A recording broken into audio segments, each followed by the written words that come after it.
My name is Libal. I work with an organization in Austin called Grassroots Leadership. I'm here with my colleague Elaine Cohen. What Grassroots Leadership does is we do organizing and advocacy work to try to limit the influence of the for-profit prison industry on our immigration and criminal justice policies. We don't believe that corporations should turn an enormous profit off of our systems that lock people up.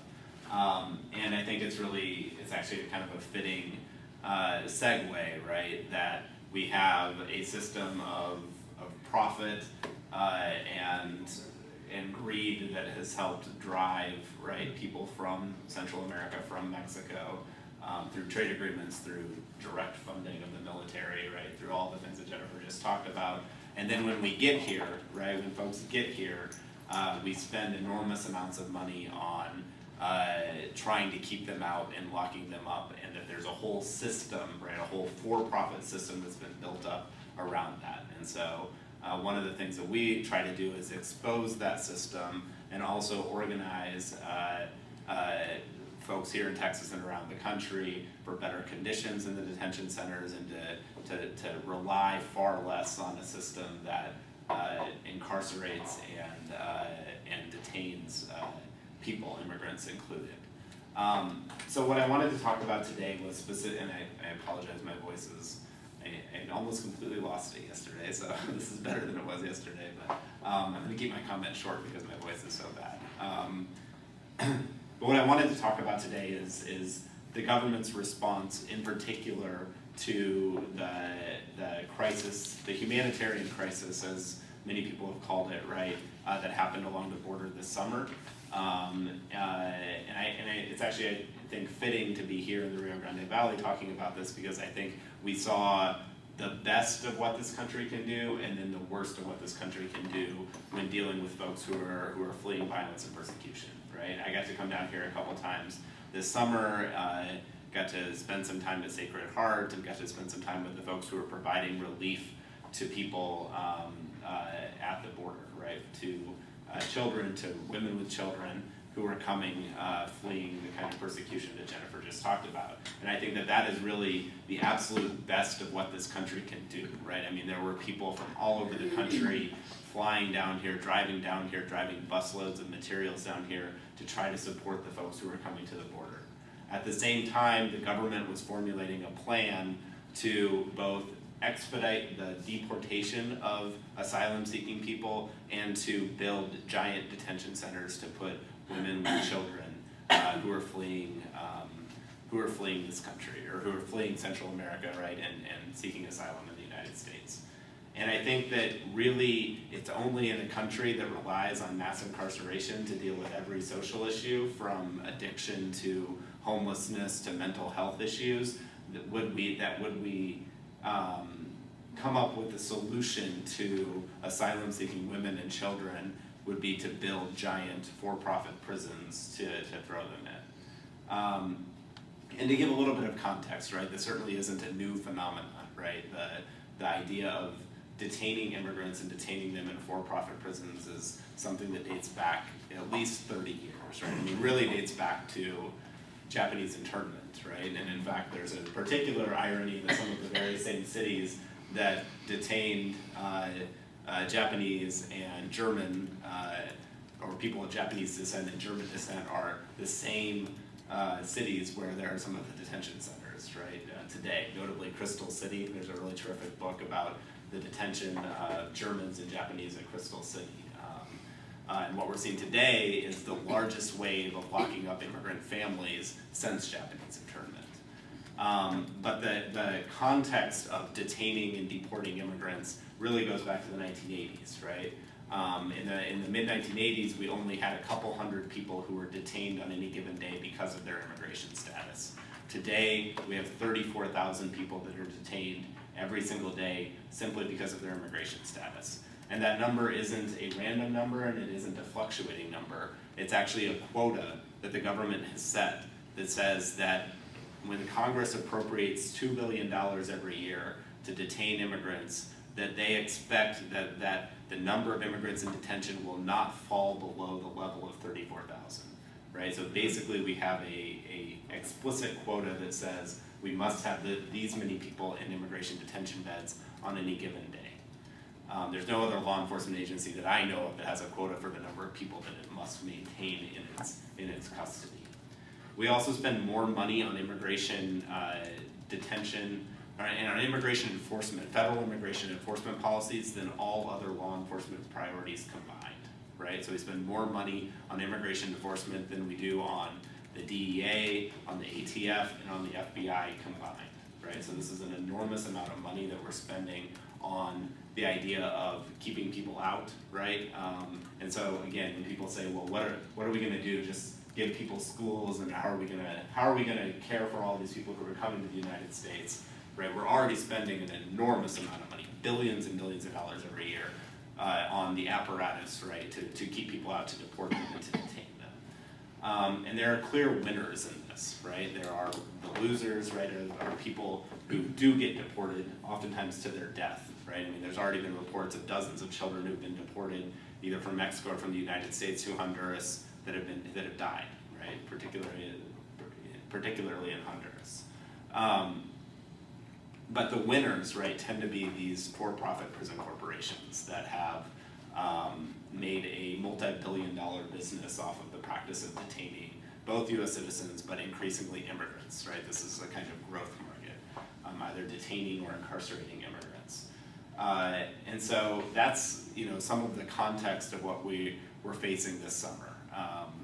And I think that there was a real, I think that, for a minute, I thought that there was going to be a real sort of conversation about which way were we going to handle this crisis, right? Were we going to funnel more money into relief efforts? Were we going to allow people to live in the community with the faith organizations that were clamoring to step up to provide relief, right? To provide shelter for folks, right? The Catholics, the Lutherans, the Presbyterians, people from across the faith perspective around the country were really saying, you don't have to detain families, we will take them in, right? We will provide the shelter, we will build alternative to detention models for people to be housed in while they're going through their asylum cases. But instead, the government went the complete opposite route. Instead, the government opened 2 giant immigration detention facilities for immigrant women with their children. One of them is in Carn City, Texas, which is about an hour southeast of San Antonio, on the way to Corpus. It's operated by a private prison corporation called the Geo Group. It currently houses about 600 women with their children. Elaine and Estrid and I all visited it in September, not too long after it opened. To a person, every woman that I spoke to said that their kids were losing weight because they were stressed and because of inadequate nutrition. They said that they were being threatened with separation from their children as a disciplinary mechanism. They said that they were being basically forced to sign deportation papers, and if they refused to sign their deportation papers, that they were being physically sort of forced to give thumbprints on their deportation papers, something that I've never heard of in immigration detention facilities. They sort of spoke to many of the really appalling conditions that you would not want to see little kids and women face in these kind of facilities. And then the government announced that they were going to open what is going to be the nation's largest immigration detention center in Dilley, Texas, to detain, again, women with their families.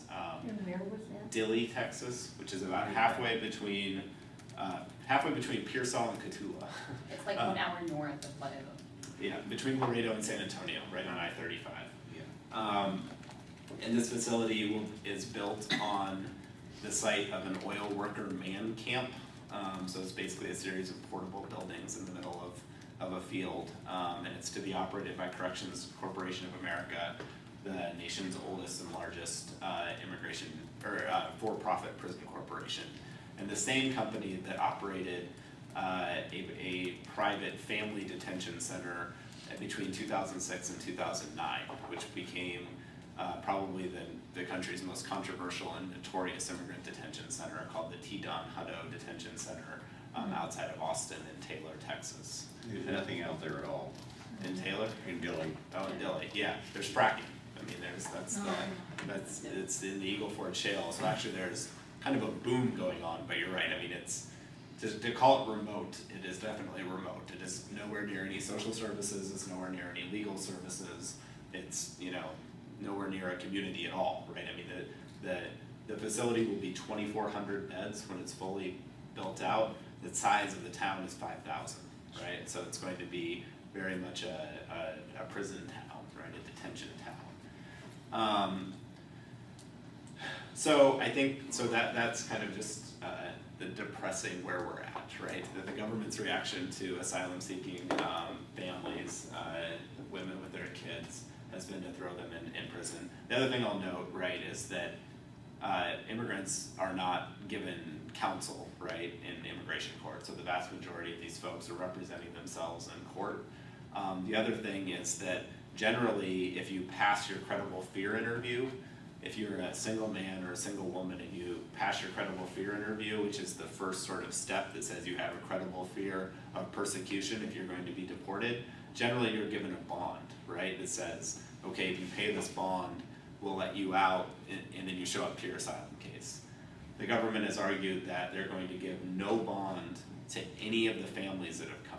Even if you were a woman or a man without a child, you'd be given this. And the stated reason that they're saying in every one of these cases is that these women with their kids, with their little kids, I mean, we're talking about, I think, an average age of 6, right? So you have kids that are crawling, infants. It's actually one of the banned activities at Carnes is letting your kid crawl, right? I mean, that they're arguing that these people are a national security risk, right? That because we've had a wave of these folks, right, that this is now a national security risk for us to even let people out on a bond when they've passed the first hurdle in their asylum case, right? So this is, then attorneys are calling it a mommy penalty, right? This is the mommy penalty for being with your kids rather than being a single adult. So I'm gonna finish up real quick. So that's the depressing reality of where we're at. However, I also think we know that organizing and advocacy and activism can change these policies, and that it has changed these policies before. At the Hutto Detention Center, which detained immigrant families between 2006 and 2009, we were involved along with people across the state and across the country in a campaign that successfully forced the government, right, to end the practice of detaining families for 5 years between 2009 and this past summer.